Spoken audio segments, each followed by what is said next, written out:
তাহলে আজকে আমরা এই টপিকটার উপর কিছু ম্যাথ আছে সেগুলো সলভ করবো। তার আগে আমরা দেখি, আমরা শিখছিলাম না যে রোধ কি। রোধ মানে কি ছিল? বাধা ছিল। কার বাধা ছিল? কারেন্ট প্রবাহে বাধা ছিল, মানে বিদ্যুৎ প্রবাহে বাধা ছিল। তার মানে দেখো, এই যে একটা লোক যাচ্ছে এখানে, তাই না? এখানে কি ভোল্টেজ মানে কি? ধাক্কা না? ধাক্কা। তার মানে যত বেশি ভোল্টেজ তত বেশি ধাক্কা। আর এই লোকটা হচ্ছে অ্যাম্পিয়ার, মানে কারেন্ট। মানে এ যত বেশি দ্রুত প্রবাহিত হবে, অ্যাম্পিয়ার তত বেশি হবে, কারেন্ট তত বেশি হবে। আর এই দেখো উপরের লোকটা কি? ওহম, মানে কি? বাধা। যত ওহম বেশি, মানে বাধা বেশি, তত কারেন্ট প্রবাহটা কমে যাবে, এই যে অ্যাম্পিয়ারটা কমে যাবে। যত বাধাটা কম, যদি খুলে দিই বাধাটা কম হয়, তার মানে ইজিলি যেতে পারবে। তার মানে কি? রেজিস্ট্যান্সটা হচ্ছে পরিবাহিতে বিদ্যুৎ প্রবাহে বাধা দেওয়ার ক্ষমতা। মানে একটা প্রবাহিতে বিদ্যুৎ মানে অ্যাম্পিয়ার যত বেশি বাধা পাবে তত রোধ বেশি হবে।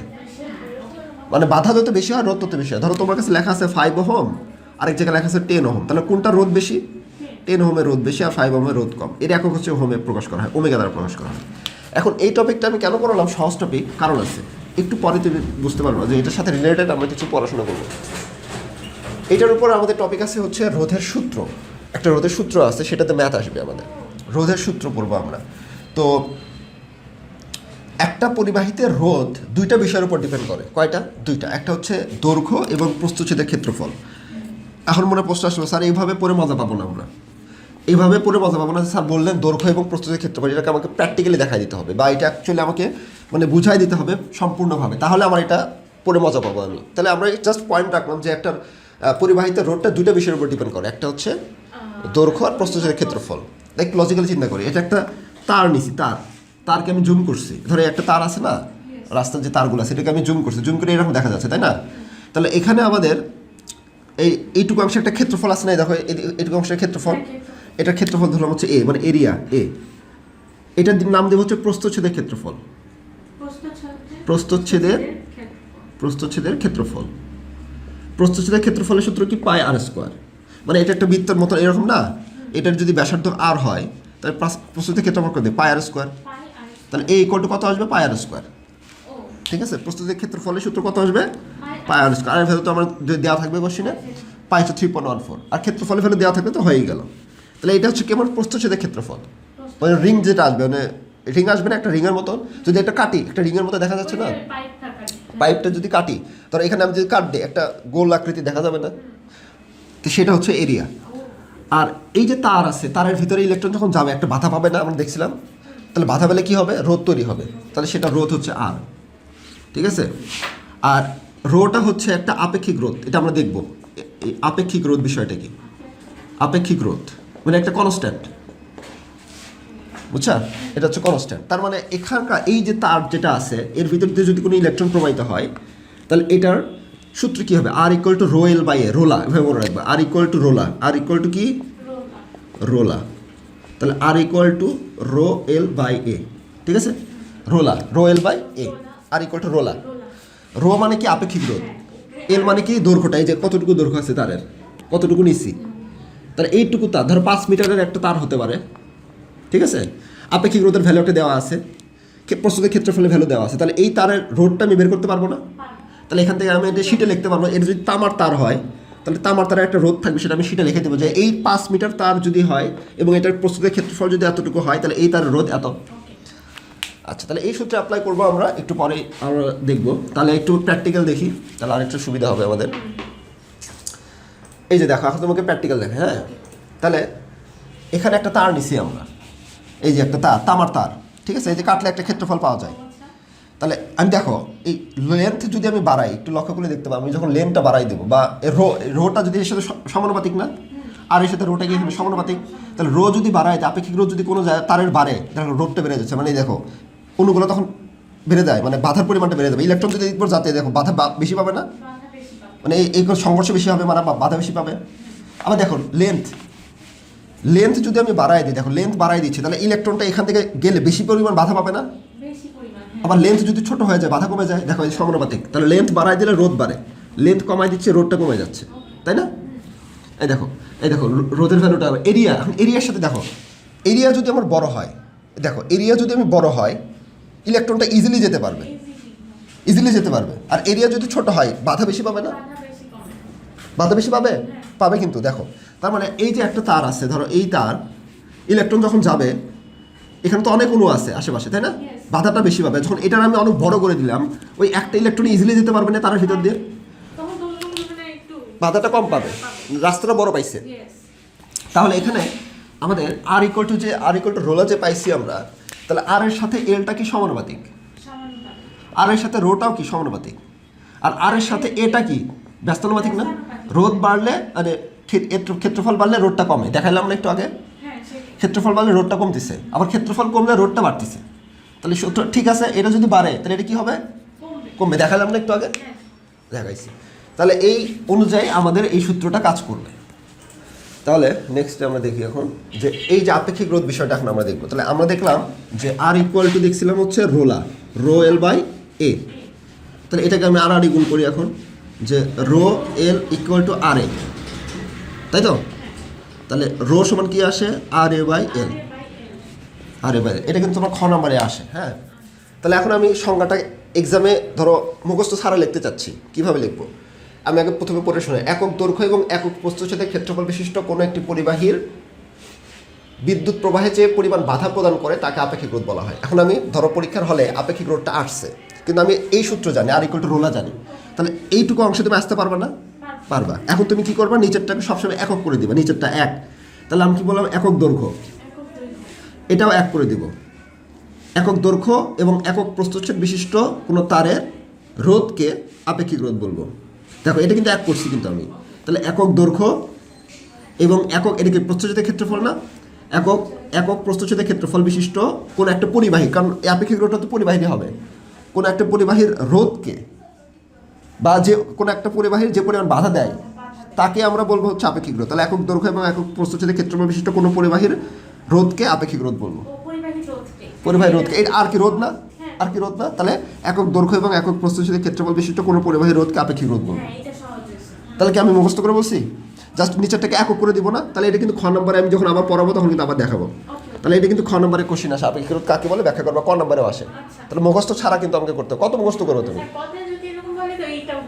হ্যাঁ, এটা তো সূত্র থেকে আসে। দেখো যে একক দৈর্ঘ্য, এই যে আমি বললাম না একক দৈর্ঘ্য, এই যে একক প্রস্থচ্ছেদের ক্ষেত্রফল বিশিষ্ট কোনো পরিবাহীর বিদ্যুৎ প্রবাহে যে বাধা প্রদান করে, মানে রোধটা, বাধাতে রোধ। তাহলে আমি কি বললাম? একক দৈর্ঘ্য এবং একক প্রস্থচ্ছেদের ক্ষেত্রফল বিশিষ্ট কোনো পরিবাহীর রোধকে আপেক্ষিক রোধ বলে। তাহলে মুখস্থ কত বেশি মুখস্থ করলে তুমি রাখতে পারবে না, কত মুখস্থ করবা? করতে করতে তোমার এলোমেলো হয়ে যাবে সব কিছু। তার মানে আমি যদি এই টেকনিকটা জানি তাহলে কিন্তু আমি পরীক্ষার হলে মুখস্থ না করে গেলেও আমি কিন্তু এখান থেকে সংজ্ঞাটা দিতে পারতেছি। তাহলে সংজ্ঞাটা দিয়ে নিলাম। আর আপেক্ষিক রোধের ইউনিটটা দেখে কি আসা, ইউনিটটা তোমার মনে নাই, এমসিকিউতে আসছে। আপেক্ষিক রোধের ইউনিটটা তোমার মনে নাই, তাহলে সূত্রটা প্রথমে লিখে নিবা। এই সূত্র পর্যন্ত আসতে পারবে না, আর ইকুয়াল টু রোলা থেকে সূত্রটা আসলাম। তাহলে রো সমান আমরা আসছে হচ্ছে আর এ বাই এল। আচ্ছা আসলো, তুমি এখন একক বসাবা। আর এর একক কি? ওহম। ক্ষেত্রফল একক কি? Metre square. আর লেন্থের একক কি? মিটার। তাহলে এখানে আমাদের আসতেছে কি মিটার, মিটার চলে যাবে না? তাহলে কি থাকবে? Ohm meter. দেখো ওহম মিটার। তাহলে মুখস্থ করার থেকে যদি আমি এই টেকনিকটা জানি, আমি পরীক্ষার লোড নেবো কেন? তো আমার এটা মুখস্থ করা আমাকে লোড নেওয়া না, এক্সট্রা লোড নেওয়া না, 2-3 মিনিট বা 10 মিনিট এটার পর টাইম নেওয়া বা লোড নেওয়া। মনে থাকবে কি থাকবে না তাও আবার গ্যারান্টি নাই, মনে থাকবে কি থাকবে না তাও কেন, একক তো অনেক আছে। তার মানে আমি যদি এই টেকনিকটা জানি যে আচ্ছা আমি এই সূত্রটা লিখে নিব, সূত্র থেকে আমি এককটা বের করে নিয়ে এক্সামে এমসিকিউটা দিয়ে দিব, জাস্ট পাশে হালকা করে একটু রাফ করে নিলাম, মানে লজিকটা খাটাইয়া জাস্ট রাফ করে নিয়ে অ্যান্সারটা করে দিলাম। পারবা এখন? তাহলে মানে এভাবে মুখস্থ কিন্তু একটু কম করতে হবে, আমি কিন্তু বুঝাই দিচ্ছি টেকনিকগুলো। তাহলে তোমার লোডটা কম থাকবে, এক্সামের আগে দেখবে প্রেশার হয় অনেক। তো এত কিছু মুখস্থ করে লোড নেওয়ার কোনো টেনশন কারণ নাই, আমরা হচ্ছে এই জিনিসগুলো এইভাবে করবো এক্সামে, এমসিকিউ আসে কিন্তু এগুলো। তাহলে এক্ষেত্রে আমার একটা পরিবাহীর যে আপেক্ষিক রোধ, এমসিকিউর জন্য আমরা দেখি আপেক্ষিক রোধটা কী কী বিষয়ের উপর ডিপেন্ড করছে, পরিবাহীর দৈর্ঘ্যের উপর ডিপেন্ড করতেছে। মানে দেখছিলাম না এই যে আপেক্ষিক রোধটা কার উপর ডিপেন্ড করছে? দৈর্ঘ্যের উপর। তাহলে দৈর্ঘ্য যদি বাড়ে আপেক্ষিক রোধটা তখন কিন্তু কমে যাবে, তাই না?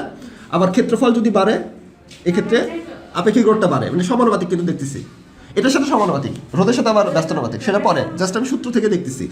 তাহলে এটা দৈর্ঘ্যের উপর ডিপেন্ড করতেছে, তাই না? ক্ষেত্রফলের উপর ডিপেন্ড করতেছে, তাই তো আপেক্ষিক রোধটা। আবার সেক্ষেত্রে প্রস্থের ক্ষেত্রফলের উপর ডিপেন্ড করতেছে। আবার যদি শুধুমাত্র যদি রোধের নির্ভরশীলতা দেখি, আপেক্ষিক রোধটা এগুলোর উপর ডিপেন্ড করতেছে, ঠিক আছে? যদি রোধ আর এর ক্ষেত্রে বলে R equal to rho l by A না, তাহলে এই যে দৈর্ঘ্যের উপর ডিপেন্ড করতেছে, ক্ষেত্রফলের উপর ডিপেন্ড করতেছে। এখান থেকে আমি দুইটা অ্যান্সার পেয়ে গেলাম, দুইটার উপর ডিপেন্ড করতেছে। আর পরিবাহীর উপাদানটার উপর ডিপেন্ড করে, কী উপাদান দিয়ে তৈরি। তামার তারের এক ধরনের রোধ, রূপার এক ধরনের রোধ, আবার সিলভারের এক ধরনের রোধ দেখাবে, আর একটি কি তাপমাত্রা। তাপমাত্রা বাড়ালে কিন্তু আবার এই সূত্র অনুযায়ী আবার কাজ করবে না, তাপমাত্রা বাড়ালে কিন্তু রোদটা ওঠানামা করবে। তাহলে তোমাকে এই জিনিসগুলো কনস্ট্যান্ট রাখতে হবে, উপাদান এবং পরিবাহীর তাপমাত্রা ফিক্স রাখতে হবে। যদি ফিক্স রাখতে পারো তাহলে তুমি এই দৈর্ঘ্য বাড়ালে রোদটা বাড়বে সুন্দরভাবে। হ্যাঁ, মানে তাপমাত্রা ধরো রুমের টেম্পারেচার কত 24 ডিগ্রি সেলসিয়াস, তাহলে এটাকে ফিক্স রাখতে হবে, বাইরে থেকে এক্সট্রা করে তাপ ঢোকানো যাবে না ভিতরে। তাহলে তোমার এই সূত্রটা সুন্দরভাবে, তোমার এই দৈর্ঘ্য বাড়ালে রোদ বাড়বে, দৈর্ঘ্য ক্ষেত্রফল বাড়ালে রোদ কমবে। ঠিক আছে না? হ্যাঁ, বাস শেষ। আমাদের থিওরি যতটুকু পড়লাম এইটুকু অনেক পড়ছি, এখন আমরা ম্যাথে চলে যাবো, আর কোনো থিওরি পড়বো না। দেখো এই ম্যাথটা দেখি, চট্টগ্রাম বোর্ডের একটা ম্যাথ আসছিল এরকম। তো কি বলছে যে এত ওহম রোধের একটি তারকে টেনে দ্বিগুণ করে, তার মানে একটা নিলাম আর কি, ধরো একটা তার নিলাম, সেটা রোধ কত দেওয়া আছে 12.5 ওহম। তারকে টেনে দ্বিগুণ করে, মানে তখন এটাকে যখন আমি টান দিলাম বড় করছি, দ্বিগুণ করছি, বোঝার চেষ্টা করো আগে, তারপর না হয় ম্যাথটা করে নি, তাই না? এই দ্বিগুণ করছি, দ্বিগুণ হয়ে গেছে, তাই না? দ্বিগুণ করে একটি হিটার কুণ্ডলী তৈরি করা হলো, মানে দ্বিগুণ করে একটা, যখনই তুমি তারের ভিতরে ইলেকট্রন প্রবাহিত করবা তখন বাধা পাবে না, ঘর্ষণ হবে না, তখন তো হিট তৈরি হবে। যদি হাত যেমন ঘর্ষণ, হাত দিলে কি হিট তৈরি হয় না? তাহলে ইলেকট্রন যখন তারের ভিতরে যাবে ওখানে তো একটা গরম তৈরি হবে, হিট তৈরি হবে। কুণ্ডলী তৈরি করে এত ভোল্ট সরবরাহ করা হলো, মানে ভোল্টেজ কত দিচ্ছে, মানে এখান থেকে একটা ব্যাটারি সাপ্লাই দিচ্ছে মনে করো, সেটা কত 220 ভোল্ট, মানে একটা হিটারের কুণ্ডলী তৈরি করছে। এখন আমি ভোল্টেজ যখন এখানে সাপ্লাই দেবো, ইলেকট্রন প্রবাহিত হবে আর ভিতর দিয়ে, তখন হিট তৈরি হবে। আচ্ছা, ভোল্টেজ দিয়ে তো এখানে যখন আমি ভোল্টেজ সাপ্লাই দিব, ধরো এখানে একটা ব্যাটারি সাপ্লাই দিচ্ছি সাপোজ এই তারের সাথে, হ্যাঁ তারের সাথে যখন ব্যাটারি সাপ্লাই দিচ্ছি, তখন এর ভিতর দিয়ে আমাদের বিদ্যুৎ পরিবহন করবে না, মানে ইলেকট্রনগুলো চলাচল করবে, ইলেকট্রন চলাচলগুলো অন্য সাথে সংঘর্ষ ঘটবে, তার মানে এটা হিট হবে। এই হিট দিয়ে আমি রান্না করতে পারি বা অন্য কোনো কাজ করতে পারি। এই রুম হিটারগুলো কিন্তু এভাবেই কাজ করে, একটু পরে আবার দেখাবো, এটা সূত্রটা আবার একটু পরে আছে। তো হিটার কনসেপ্টটা তো এত ভোল্ট সরবরাহ করে লাইনের সাথে যুক্ত করা হলো, কুণ্ডলীতে 30 ডিগ্রি সেলসিয়াস পানিতে নিমজ্জিত করে, এই কুণ্ডলীকে আবার একটা পানির মধ্যে ডুবাই দিচ্ছি, নিমজ্জিত করে 305 সেকেন্ড বিদ্যুৎ চালনা করা হলো। ধরে নিতে হবে সম্পূর্ণ তড়িৎ তাপ শক্তিতে রূপান্তর হয়েছে, মানে এই যে তাপ ইলেকট্রনগুলো প্রবাহিত সেটা তাপ শক্তিতে রূপান্তর হয়েছে। এই পার্টটুকু আমরা এখনো শিখি নাই, তাই না? এই থিওরিটা আমরা জানি না, বাদ দাও, এই থিওরি আমাদের আপাতত জানা দরকার নেই ঘরের জন্য। তাহলে গ নম্বর আমাদের এইটুকু আমরা বুঝতে পারছি সঠিকভাবে, ঠিক আছে না?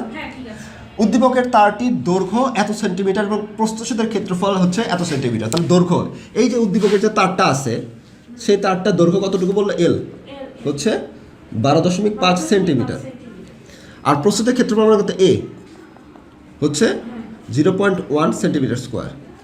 উপাদানের আপেক্ষিক রোধ, এই যে রোটা হোয়াট, তাই তো?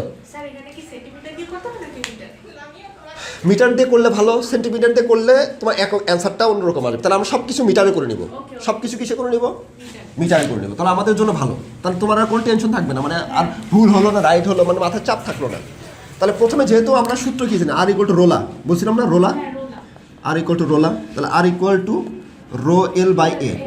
তাহলে এখান থেকে আমি rho l equal to R A জানি, তাহলে রো সমান কত আসে, আর এ বাই এল। তাহলে এখান থেকে আমার কী কী ভ্যালু দেওয়া আছে, রোদ, তারের কিন্তু রোদ দেওয়া ছিল, এই যে আর এর ভ্যালু কত দেওয়া আছে 12.5 ওহম। হ্যাঁ 12.5 হচ্ছে ক্ষেত্রফলটা আমি মিটারে করে নিই, তাই তো? তাহলে এখানে সেন্টিমিটার স্কোয়ার আছে, তাহলে আমরা এখানে জানি 1 মিটার সমান 100 সেন্টিমিটার, আর 100কে আমরা কি 10 স্কোয়ার লিখতে পারি না, 10 স্কোয়ার মানে হচ্ছে সেন্টিমিটার, তাই তো? 10 স্কোয়ার সেন্টিমিটার। এখন সেন্টিমিটার থেকে মিটার যাওয়ার নিয়ম কি, ধরো সেন্টিমিটার আছে, সেখান থেকে মিটারে যেতে চাই, হ্যাঁ 100 দ্বারা ভাগ করতে হবে, মানে 10⁻² দ্বারা গুণ করতে হবে, 10⁻² দ্বারা। এই দেখো আমার কি বলছো, ধরো 1 মিটার সমান হচ্ছে, তুমি কি জানো 100 সেন্টিমিটার, 100 সেন্টিমিটার মানে কত 10 স্কোয়ার সেন্টিমিটার, ঠিক আছে? এখন আমি সেন্টিমিটার থেকে মিটারে যেতে চাচ্ছি, তাহলে 10 স্কোয়ার সেন্টিমিটার সমান হচ্ছে 1 মিটার। আমার কত সেন্টিমিটার চাইছি, 0.1 না? তাহলে 0.1 সেন্টিমিটার সমান কত আসবে, এই 0.1 ডিভাইডেড বাই 10 স্কোয়ার। এখন 10 স্কোয়ারকে আমি এভাবে লিখতে পারি 0.1 ইন্টু 10⁻²। বোঝার চেষ্টা করো, এখন আমরা এভাবে শিখবো, 10⁻² আকারে লিখবো। এই যে ধরো 1/10 স্কোয়ার আছে, এটাকে আমি লিখতে পারি 10⁻²। তাহলে 1 এখানে চিন্তা করো 1/10 স্কোয়ার, তাহলে এটাকে উপরে নিয়ে গেলে 10⁻² আকারে লিখতে পারবো। তাহলে এত সেন্টিমিটার সমান এত মিটার, তাহলে সেন্টিমিটার থেকে মিটার যাওয়ার নিয়ম কি, 10⁻² দ্বারা গুণ করা, তাহলে মিটার পাই গেছি, তাহলে এখন তুমি এটা মুখস্থ রাখবে সবসময়, সব অঙ্কের জন্য, এমসিকিউর জন্য, সবার জন্য, যে যখনই আমি সেন্টিমিটার থেকে মিটারে যাব, সেন্টিমিটার থেকে মিটারে যাব 10 ইনভার্স 2 দ্বারা গুণ করব। ঠিক আছে না?